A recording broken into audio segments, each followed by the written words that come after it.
안녕하세요. 소아청소년과 전문의 하정우입니다.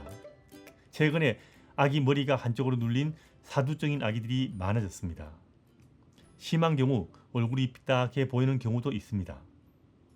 인터넷에서는 나중에 좋아진다, 아니다 등등 부모들을 헷갈리게 하는 말들이 많습니다. 이번에는 머리 한쪽이 눌린 사두증에 대해서 말씀을 드리겠습니다. 예전에 한동안 아기들 두상을 예쁘게 만들려고 엎어서 재웠던 적이 있었더랬습니다. 그리고 실제로 엎어 재우면 두상이 갸름해지고 예뻐진 것은 사실입니다. 하지만 엎어 재우면 영아 돌연사가 증가된다는 것이 밝혀져서 적어도 돌까지는 엎어 재우지 말고 등대고 재우는 것이 강력하게 권장되고 있습니다. 그런데 등대고 재우면서 영아 돌연사는 확실하게 줄었지만 뜻밖의 머리의 한쪽이 눌린 사두증이 갑자기 많아졌습니다. 이렇게 아기가 자는 자세 때문에 생긴 사두증을 자세성 사두증이라고 합니다.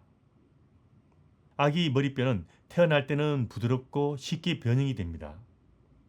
만 3, 4개월도 되기 전에 이렇게 말랑하던 머리가 서서히 딱딱해집니다. 자세성 사두증은 신생아 때부터 100일까지 아직 머리뼈가 말랑하고 쉽게 변형될 때 주로 발생합니다. 특히 어릴수록 뼈가 더 부드럽기 때문에 신생아 시기가 제일 위험성이 높은 시기입니다. 신생아 시기, 흔히 말하는 산후조리할 그 시기에 아기가 머리를 한쪽으로 두고 자게 되면 그쪽이 눌리게 되고 일단 한쪽으로 자는 습관이 들게 되면 갈수록 심해지는 경우가 많습니다. 부모가 애서 돌려놔도 일단 한쪽으로 많이 눌리게 되면 자는 동안 아기 머리에 힘이 없어지면서 저절로 눌린 쪽으로 다시 머리가 향하게 됩니다. 그래서 신생아 시기 특별한 문제가 없을 때부터 사두증이 생기지 않게 주의해야 됩니다. 신생아를 키울 때는 아기 얼굴만 보지 말고 한 번씩은 아기 머리 위에서 수직으로 머리 위를 내려다 보십시오. 만일 머리가 좌우 대칭이 아니고 머리 뒤쪽의 어느 한쪽이 눌려 있으면 자세성 사두를 의심해야 됩니다. 쉽게 구분되지 않는다면 위에서 내려다 볼 때 얼굴 면을 기준으로 수직으로 선을 그어보면 좌우 비대칭을 쉽게 알 수가 있습니다. 의심이 되지만 머리카락 때문에 확실하게 잘 알 수 없는 경우는 뱃넷머리를 밀고 보시면 좀 더 알기 쉽습니다. 자세성 사두를 예방하기 위해서는 신생아 때부터 잘 때 머리를 한쪽으로만 두고 자지 않게 신경 써야 합니다.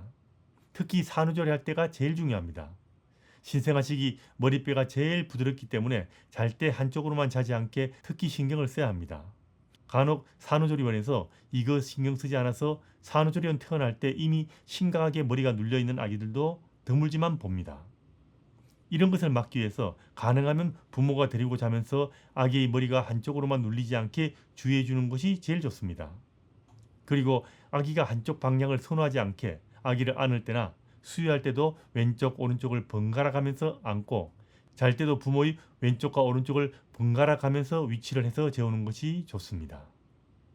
등대고 재우다 보니까 머리 뒷부분이 눌리는 경우가 많아져서 나온 대안이 깨어있는 동안 엎어서 놀게 하는 건데 이것을 터미 타임이라고 부릅니다. 엄마가 보고 있는 동안 엎어서 놀게 내버려두는 것은 목과 어깨와 몸의 근육을 발달시키는 데 도움을 주기도 하는데 첫 한두 달 동안 누워서만 놀던 아기들은 엎어서 놀려고 하지 않기 때문에 미리 조금씩 엎어두는 것이 여러모로 좋습니다. 신생아 때인 생후 1개월 전부터 기저귀 간 후 잠시 엎어두시면 됩니다. 1, 2개월부터는 좀 더 시간을 늘려서 5분 이상 하루에 서너 번 이상 엎어서 놀게 하면 됩니다. 뒷머리가 납작해 보이거나 머리 한쪽이 더 눌려 보이면 시간을 좀 더 늘리는 것도 좋습니다. 뒤집을 수 있게 되면 일부러 하지 않아도 대개는 문제가 되지 않습니다. 머리뼈는 만 4개월쯤 되면 어느 정도 굳어지기 때문에 미리 해야 한다는 것 잊지 마십시오. 보시고 아기의 머리가 한쪽이 눌린 것 같으면 소아청소년과 가서 진료를 받는 것이 안전합니다. 머리가 비대칭인 경우는 자세성 사두증만 있는 것이 아니고 사경이 심하거나 두개골 조기유합증이 있거나 신경학적으로 문제가 있는 경우도 있기 때문입니다. 자세성 사두가 심한 경우 내버려두면 점점 더 심해서 얼굴의 비대칭이 심해질 수 있기 때문에 치료 방법에 대해서는 의사와 상의하는 것이 좋습니다. 자세성 사두증은 조기 발견, 조기 치료가 정말 중요한데 생후 1, 2개월에 발견하면 자는 자세 교정과 엎어 놀게만 해도 대개는 좋아집니다. 하지만 조기에 치료하지 않으면 점점 더 심해질 수 있고 나중에는 얼굴이 삐딱해 보이거나 좌우 비대칭이 심해져서 미용상 문제가 생기고 심리적으로 문제가 될 수 있다는 점은 꼭 알아두셔야 합니다.